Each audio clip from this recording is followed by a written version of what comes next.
I hope that this will show is how rape was really a hidden in prudery and shame and so forth, and the victim would never come forward. Still, only about 25% come forward. But I want to show how the rape movement was very important to women and to nurses, and how many nurses were part of the what they call the consciousness-raising groups, where women would go and they'd sit and they'd talk about things that they never had talked about before, one of which was rape and incest. Both of those two topics were important. Hello, everyone. I'm Angela Rosa DiDonato. And I'm Marian Leary. And you're listening to Amplify Nursing, a Penn Nursing podcast supported by the Pinola Fund for Innovation in Nursing. Amplify Nursing features nurses who are leading the way in science, policy, and innovation. Our guests defy stereotypes, define practice, and disrupt convention. We highlight the breadth and depth of nursing influence on society by amplifying nurses who are pushing boundaries and breaking down barriers to build a new paradigm. Today on Amplify Nursing, we talk with Dr. Ann Burgess. For the past 50 years, Dr. Burgess has been tirelessly working for victims of violent crime. Her initial research, studying rape victims in 1960s Boston, brought her to the attention of the FBI and led to a decades-long partnership profiling violent criminals and learning how best to help victims. Whether in her role as a researcher and educator at Boston College, or as the basis for the fictional TV character Dr. Wendy Carr on the Netflix series Mindhunter, Dr. Burgess's legacy of advocating for victims continues to grow. Today, we talk with her about her experiences working with the FBI, the value of nursing research, and her upcoming book, Shattering Silence. So, Ann, thank you so much for agreeing to speak with us today. Oh, you're very welcome. Why don't you start by telling us what brought you into your area of study? Okay. I was a new assistant professor at Boston College, and I was kind of interested in healthcare issues. And one of the other new assistant professors, Linda Lytle Holmstrom, in the sociology department, was looking around for someone to help her with a study that she wanted to do. And so she approached me and asked if she actually had 3 separate projects that she was going to turn her attention to, and one of them was on rape. And since I knew nothing about that at that particular time, I said, well, maybe I could help her because she was having difficulty finding rape victims, and she wanted to talk with them. So that really was the impetus for me to join forces with another academic who told me at the time if I wanted to stay in academia, you had to publish. So right. I thought, well, I guess I'll have to publish. So that was kind of it. I was able to get access into the Boston City Hospital emergency ward because that my former psychiatric nursing professor, Ann Hargraves, had just come over there as executive director of nursing. And my point here is the value of keeping social networks and professional networks really paid off for me in as far as that went. She opened the door in terms of giving us access to seeing rape victims. And basically, we set up a project. We went through their IRB, and it was set that every time a victim would come into the emergency ward, they would call us. And that was the start of my work with rape victims. Wow. Did you know what you were getting yourself into when you... Absolutely not. I didn't. Yeah. I can remember 3 months into the project saying to Linda, how long do we keep doing this? Because we were getting a lot of victims. We ended up getting 146 between the ages of 3 and 73. And at the time, I didn't realize it, but she thought it would be good to get a full year because in the literature, they said that there was a kind of seasonal aspect to rape victims. And that made sense. You obviously get more perhaps in the better weather than in the dead of winter, so to speak. So we went a full year and saw every single victim that came into Boston City Hospital. And it was a good site because the Boston Police Department would bring all of their victims there because they knew that they had a way to examine them, et cetera, et cetera. So that was 146. That was a sample. Basically, we realized that not all persons coming in had the same symptoms, and that set us into motion to talk about a sexual trauma in terms of 3 types, one, of course, being rape trauma, which was the more one that was picked up the most. But we also saw children, and their symptoms were very different from the adults, and they were not threatened with their life. They were not forced into the act. There were a lot of differences. And then we had what we call sex stress, where something sexual had happened, but it was not either coerced or it was not either forced. So that's really, really interesting. And you were the first researchers who were really looking at this at the time. Yeah, that's right. I think there were 3 little articles in the healthcare literature, if you will, and they were kind of anecdotal, and they were just talking about rape and but not in any specific way. So we really had the first literature that we felt had some basic methodology to it. And, of course, rape trauma syndrome was one of the papers that was published. I got published into American Journal of Psychiatry, which I think was important at the time because it was there were actually 2 articles that were early published that had important implications. One was rape trauma in American Journal of Psychiatry, which was our second major paper.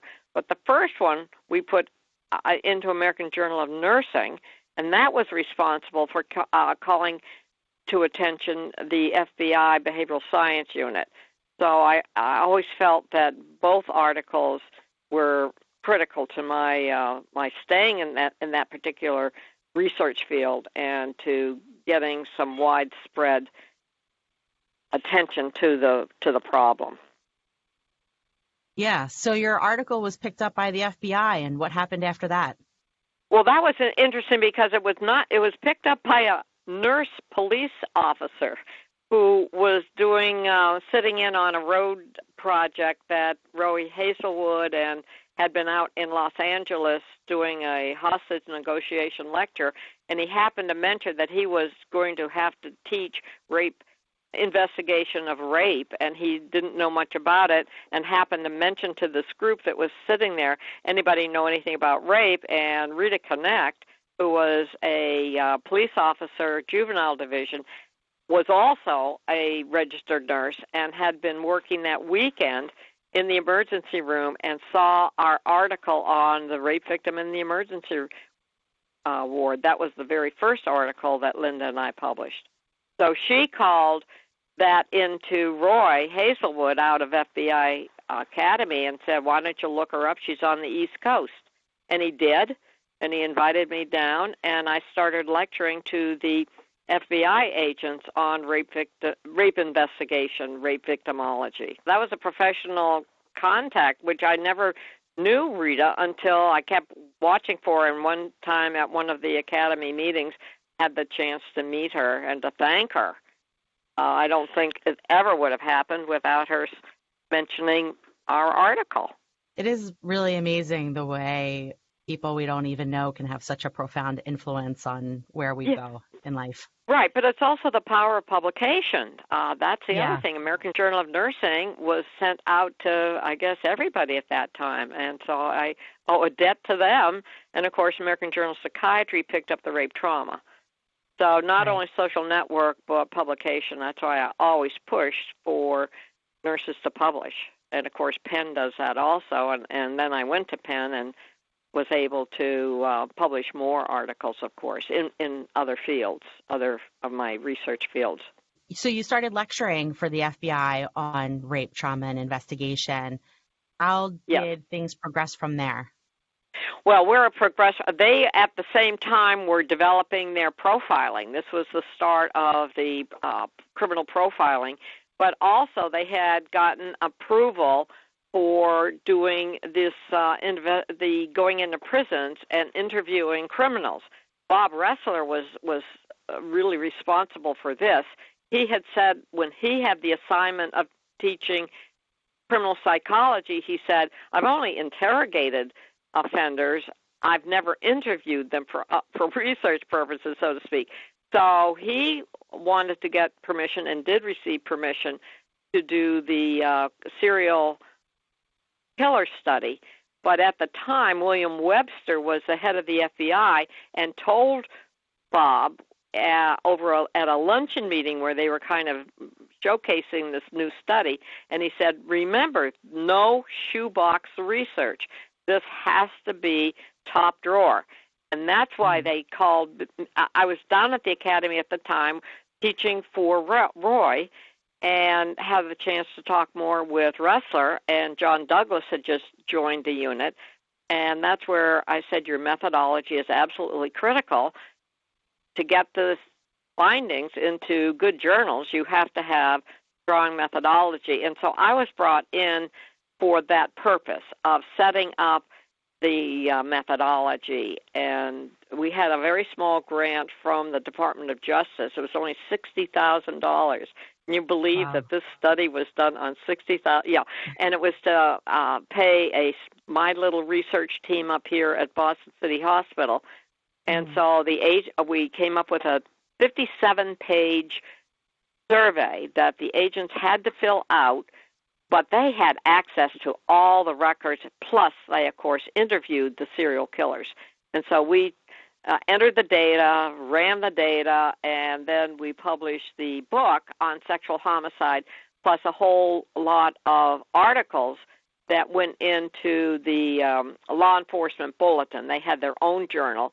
So we distributed the information, got out that way, plus the book, and that was the profiling. So our project really looked at not only to publish the data from the serial killer study, but to try to articulate, if you will, this whole profiling process that they were entering into, and it was fascinating.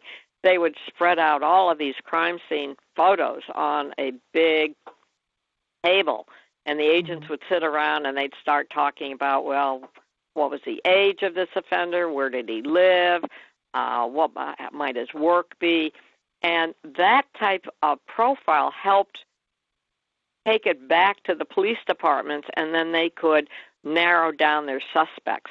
So it was really a suspect reduction piece that they went through. It kind of got a bad name initially. People thought, well, they were going after, John Smith or Harry Jones or something like that. No, it was to reduce the number of suspects by profiling the offender from crime scene, which, of course, was all victimology. That's where the victimology came in, because that's all they had. That's a really interesting way to go about it. Were there any other nurses aside from your team on this, or any other healthcare providers? Well, the FBI had some nurses that were then FBI agents. Candace DeLong, I remember, was a psych nurse that I later met and helped her, or I helped her, she helped me, whatever, on child cases. They didn't have anybody at the FBI that was really good with interviewing children. So we had a couple of serious child murder cases. One in particular, there was a child that survived and got away from the offender. I went in with Candace, and we interviewed her to see if we could get more information on the offender and get a composite done. So to answer your question, there were some, but they would have been FBI agents. I see. So and later, where nurses became absolutely essential and sprung the whole movement of the sexual assault nurse examiner, the SANES really took over. Right. And were excellent, and to this day have been very instrumental in the collection of evidence from the victim, and that then helps if they can get DNA or whatever they get in the cases, whether it's criminal case or whether it's a civil case. Right. Yeah, that's a position that you really have to be highly skilled to do something like that when you're working with someone who just suffered a terrible trauma. Right, you have to have both the interviewing skills, but this is what nurses are good at. So it was unnatural for them. And they also have to stay very much up on the latest DNA. I'm doing a case right now with one of the nurses out of Virginia who it was just at the time, the case maybe 10 years ago, and touch DNA was just coming in. Virginia had not passed the requirement for SANES to take touch DNA.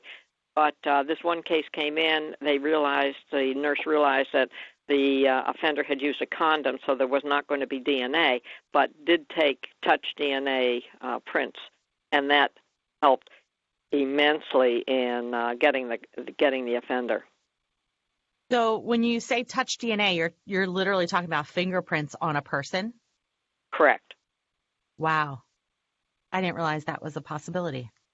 Yeah, the Torres case out of Virginia, this was one that was finally able to be tied to the child murder case I had worked on and to a petty officer murder that had been unsolved for years.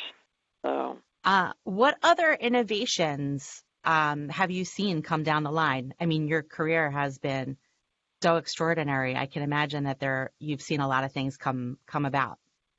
Well, I think some of the innovations have come. One of the early things that Linda Holmstrom and I tried to do is to dispel the myth so much, and that always happens in any field, that you find that people are operating by kind of what people think, and what they kind of pass down as clinical wisdom, but it's not scientific. So we were able to, one of the papers we wrote was Signs and Symptoms of Sexual Trauma. So we could help people, nurses as well as the mental health community, to separate out the symptoms and treat it. So we always said it's like pneumonia. You can have viral pneumonia, you can have bacterial, and if you don't use the right technique to deal with it, it's not going to be effective. So we tried to make that analogy, especially in the treatment of sexual trauma. And, of course, we found out that it depended on the relationship between the offender and the victim. It depended on a lot of other things. The profiling was really important because we realized that so many rapes, especially if there was no car involved, that you want to look in about a 1-mile radius and you can find your offender because he's walked there. Or one case we had, he took a bicycle. We knew that, so that became important. So it was really better understanding the whole dynamics of the scenario that happened, and you had to get it from the victim. Nurses we trained were really good at that. Psych nurses helped with the interpretation of offender behavior at the crime scene.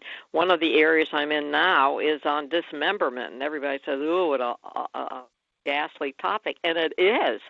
But the research question is, why does somebody dismember the body when they've already killed them? What more does that do? What does that answer? And it speaks more to what's going on, obviously, with the offender, and that can help in terms of dangerousness and trying to explain things in court. It isn't always, sometimes it's just practical to get rid of a body. Other times it has everything to do with the fantasy that's going on. So that's, as I said, that's one of the areas I'm looking at now, to look at 100 cases where the victim was just murdered, and then 100 cases where the victim had more going on. And there's a whole variety of ways they dismember the body. I went back to our 36 serial killers and found, to my surprise, that over half of them had dismembered the body. And I had helped write an article on murder and mutilation, but it just kind of sat there. It was just kind of a chapter in a book. It never got much more attention than that, so we're resurrecting that to help people in the field. So I guess to answer your question, a lot depends on how much you get into the actual data. And the other pitch I'd make is we had both quantitative and qualitative. Quantitative often doesn't give you the details that you need, and it's the qualitative that's so rich and helpful, certainly in the field of crime. Speaking of things getting a lot of attention, your they based this character in the Netflix series Mindhunter on you. Yes. So Dr. Wendy Carr. You Yeah. can call me Dr. Wendy Carr. You're having an interview with Dr. Wendy Carr. What did you think of that when it first came up? Well, I was interested, of course, in how they portray, not so much how they portrayed me, because I quickly realized that also on Bob Ressler and John Douglas, they Hollywooded it, as Douglas would say. They made the characters into where they thought they might get a wider audience, and they certainly did that with my character. But I think the important thing is I wanted to know how accurate they were. Were they as accurate with Ed Kemper, with Monty Rissell, with Jerome Brutus, with all of the, if you will, the main characters in the sexual homicide study. So I found they were pretty accurate. What they also did that I think helped the first episode of Mindhunter was they added some interesting things about how, for example, in Brutus, who's the shoe guy, how he would take control and and was effectively portrayed that way as holding control over the agents, and yet how they then cut that very quickly because they had the actual records and they knew exactly what had been said and how the body had been treated so that they could cut through Brutus and his attempting to manipulate them. So those are all kind of interesting things. Wendy Carr, I think, played the role as best she could, taking it from the book as, the methodology and are you really getting it. But they've expanded her role, I think, far more than was ever possible. But the one thing that was actually very accurate is the first episode where they come to Boston to meet with me, and they did. And they're telling me about what they're finding, and she's saying, and I did say this. I actually did say, if you do it right, you've got a book, and they did. They got Mindhunter. Bob Ressler got his own book. All of the agents pretty much wrote their own books, and so I'm going to write my own book, right? Nice. So tell us about the book you're going to write.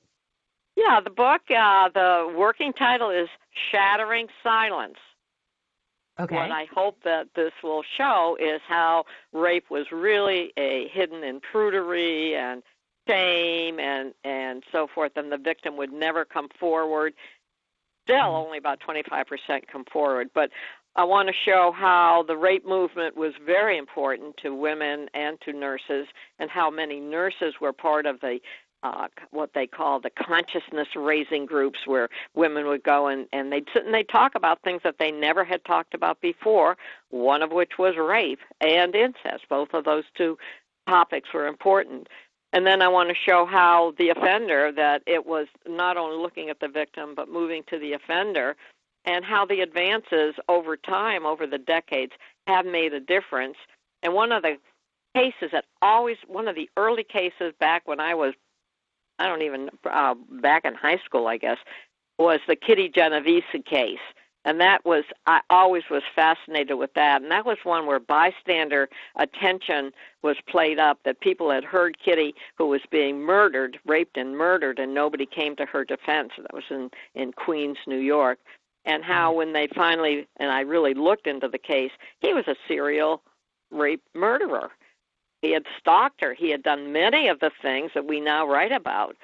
So way back, those offenders were roaming the streets and getting away with their crimes. And in fact, jury wanted death for him, gave him a death sentence, and the judge said, oh, no, he's got mental health problems, so we'll just let him stay in prison. So all of those things kind of play out as they do nowadays in our court system. So that's what the book is going to do. I go through my cases. I write on the victims, and I do many of the cases, Kemper and Rissell and all that, to show from my perspective how I saw the cases. How do you, after doing this for all these years, how do you compartmentalize seeing all these cases? Well, we do that in nursing. From the very beginning, you have to look and help with terrible situations where you know people are dying or they have something or whatever, but your job is to do the best you can and help them.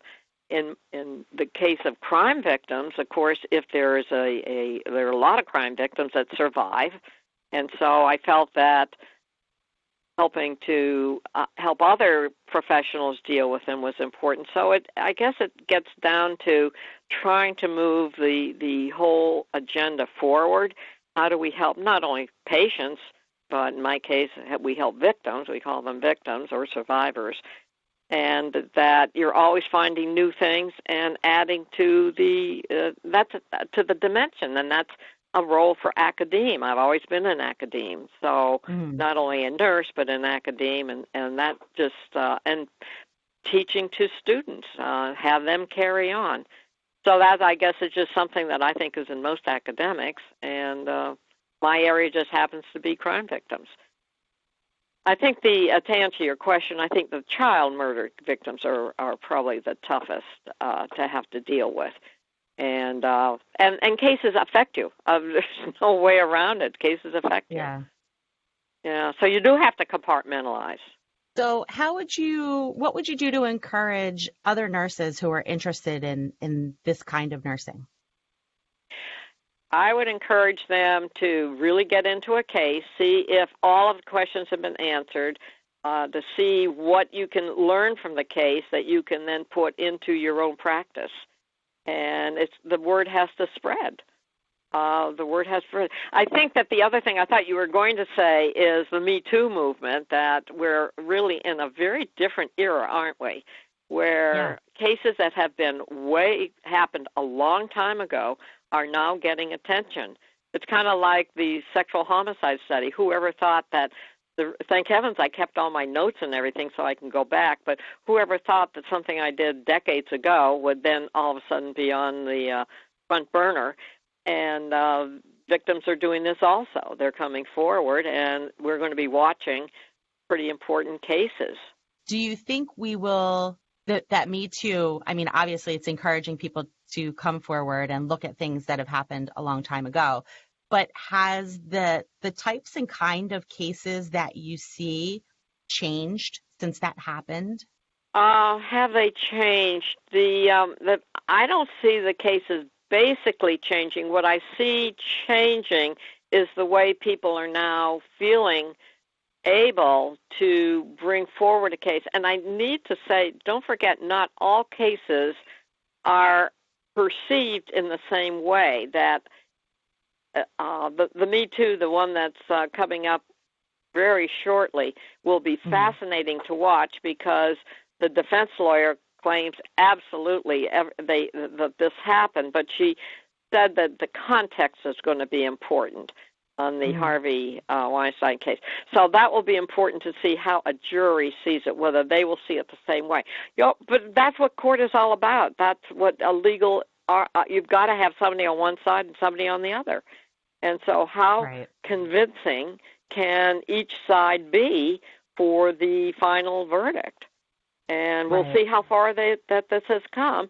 But as I said, you've got to be careful that some of the cases will be perceived by the victim in a certain way, but will not be, and this is where your false accusation or, what are they trying to do in this will be, I'm sure, front and center as a major issue to discuss.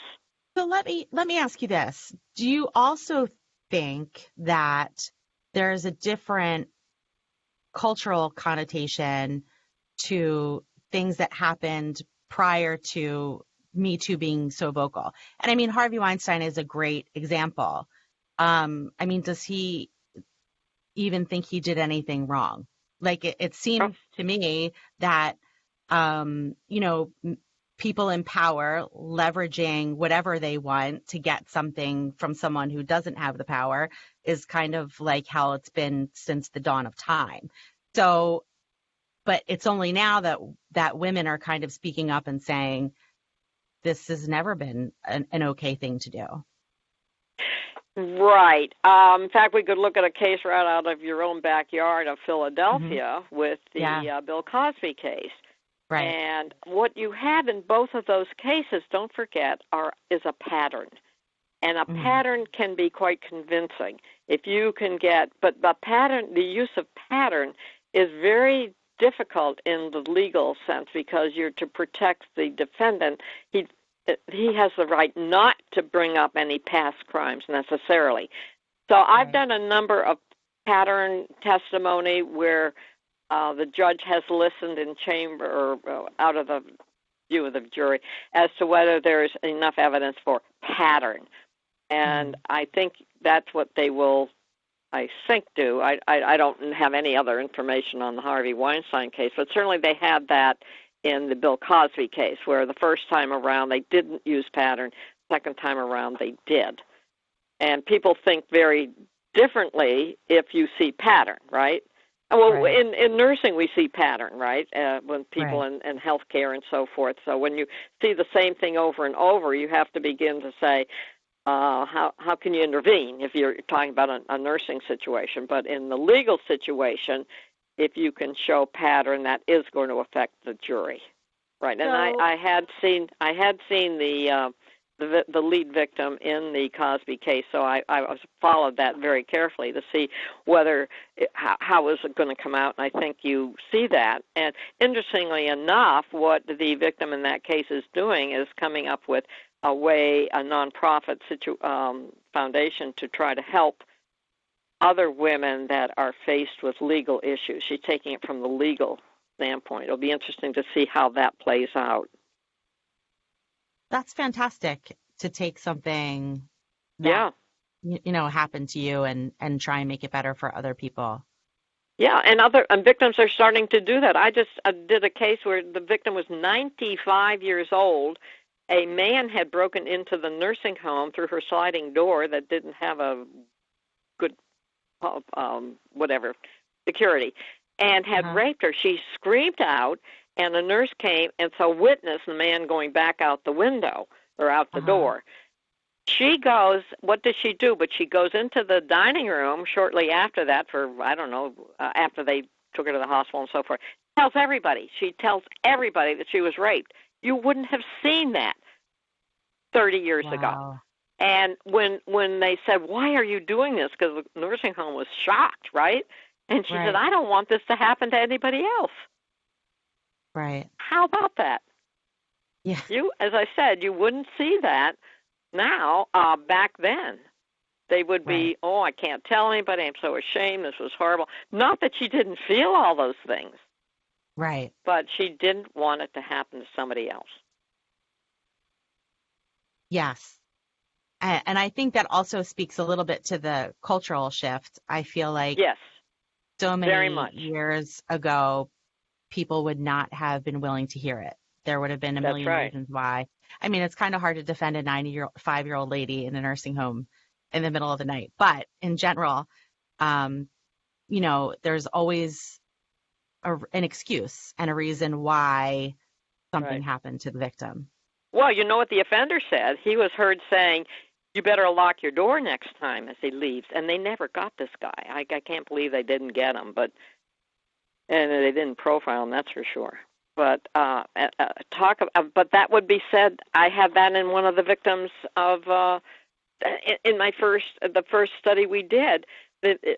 She opened the door. She was expecting a visitor, and these three men rushed in and said they'd been knocking on doors along the apartment area and said you shouldn't have opened your door. You should have kept it locked. Wow. So those only talk about making really giving it to the victim in terms of making her feel even worse. Right. That is done. Right. Well, that almost seems like part of the strategy, right? If you give somebody an excuse not to tell anyone. Absolutely. Absolutely right, yeah. And was the jury going to say, well, maybe she should have had her door locked? She was expecting a visitor. No, this was 2 o'clock in the afternoon. Right. Incredible. So the blame the victim lives on, unfortunately. Right. Yeah. I feel like we're a long way from getting rid of that completely, for sure. Mm-hmm. Right. So what do you see for the future of nursing in this area of research moving forward? Well, I see nursing has really taken the ball and is running with it. I think that sexual assault nurse examiners are firmly entrenched. Everybody knows what they are, and they have to take them to the hospital that has it. So that's a real plus. And I think that we're seeing more nurses testifying in court. I'm not asked as often as I was in the beginning, you're just a nurse. You know, they will say, well, you're not a psychiatrist, you're not a psychologist, you're just a nurse. In fact, I was going to use that as my opener in my book, but we decided against it. But that doesn't, it still is. There are still people that try to, in any way, demean our profession. Right. In court. I only mean it in court. But maybe some will say, well, that's their job. I don't think it works with juries. Most juries have a nurse in their family somewhere, right? Right. Oh, I agree with you. Yeah. Yeah, so I think the more that we can get nurses that will get into court and speak up and have people recognize their expertise and their knowledge, all of that is a plus. I think we only are going to move forward. I think it's a really important time for nursing and in all fields, not just in the crime field, but certainly it's making wonderful progress. Yeah. So we've talked about your incredibly fascinating career. Where did you actually, when you graduated from nursing school, what did you actually start doing first? When I graduated from nursing school, I worked in I worked a little local hospital, Newton Wellesley Hospital, in the obstetric unit. That just happened to be, I only was going to be able to work for the summer, and that was their only opening, so that's where I was. But then I went right on to graduate school, and that's where my psych background came in. I got my master's in psych, and then I worked in a state hospital, which turned out to be very helpful because I really this is back in a time when there wasn't a lot of medication out there, so we really had to work with patients. And I would interview. One thing I did do, I think that I was helpful for students, is we would have our little meeting. I'd bring a patient in, and we'd talk to him so he could tell us, or she could tell us, about the illness, because they weren't so medicated. And then I went right on for my doctorate, and then got over to Boston College. So I've been primarily in the psychiatric field. I always had a private practice, so that I didn't only see crime victims. I would see other mental health issues that people were struggling with. Right. So yeah, I always find that an interesting. Talking to people, an interesting way to go. Like, you started here in obstetrics, helping deliver babies, and you ended up here. Right, right. And the skills you learn along the way to get you there. Yeah, but actually the obstetrics helped, because I did a project with the National Center Missing and Exploited Children when they were having such a problem with infant abductions out of hospitals. And these women, these are all female offenders, would dress up in scrubs and walk in and say, I need to take your baby for a picture or for something, and walk out with the baby. Wow. So, yeah, that was out, I'll tell you, that project was very instrumental, because they went out and educated all of the obstetric units, and what they call hardened the target, so they made it very difficult, and those abductions went way down from hospitals. Now, they did still have them in other places. People are still stealing babies. And not only that, but they're going after them when they're pregnant. The fetal abductions are horrible. So they've had about 20 of those. Wow. So there's always something to study and always something to understand, and then to teach it to our colleagues. Well, Anne, is there anything else that you would like to talk about before we... just have them watch for the book, Shattering Silence, see if we can... It will be a story of nursing, putting as much nursing in what I learned in my career out there through case studies to help nurses move it on, and to speak for nursing. I want nursing to be very, very prominent in the book. So when is the book coming out? When are you expecting a release? Hopefully it will be end of the year. Okay. I hope. And then we already have a production group that wants to put it into a series, a documentary series. So, yeah, that will be really good for nursing. Yeah, that so would watch be for it. I will. Okay? I can't wait to see it. Yeah. Oh, and thank you so much. It was a delight to speak with you today. I really appreciate it. My pleasure. Thank you so much yourself. Hello, Marion. Hey, Angela. How's it going? It's amazing. So we just had a fabulous conversation with Ann Burgess, who is a researcher and forensic nurse out of Boston College, who has had an incredibly amazing career. Right? There are not too many nurses who can say they have a Netflix show based off of the work that they've done over their lifetime. It's pretty cool. Yeah, especially in academia. And as Anne mentioned, as far as she's concerned, it all kicked off from a paper that she published. Yeah, it just goes to show in academia we talk about publishing is all about promotion. Well, it's not all about promotion, but there's a lot of emphasis on publish or perish, so that you can get promoted, get tenure, which is all fine and good. But there's another side to it that I think people don't really think about as often, and that really is about the science communication component, getting the work out to people outside of the ivory tower, outside of academia, so that they can also see what incredible work we're doing. And, she published the work she was doing, and someone saw that work, mentioned it, again, outside of the academic walls, and then the FBI heard about it, and this is what really kicked off her career of now teaching FBI agents, becoming an international expert in victimology, and really set her down this path. It's fascinating to see how all that plays out.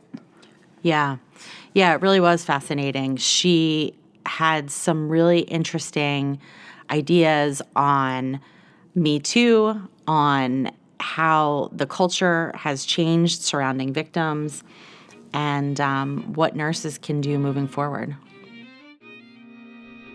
Amplify Nursing is hosted by Dr. Angela Rosa DiDonato and Marion Leary, and produced by the University of Pennsylvania School of Nursing, with special thanks to our Department of Information Technology Services for their assistance. Music for the podcast was created by Harper Leary. The podcast is made possible by the Krista and Rich Pinola Fund for Innovation in Nursing. Follow us on Twitter at Penn Nursing.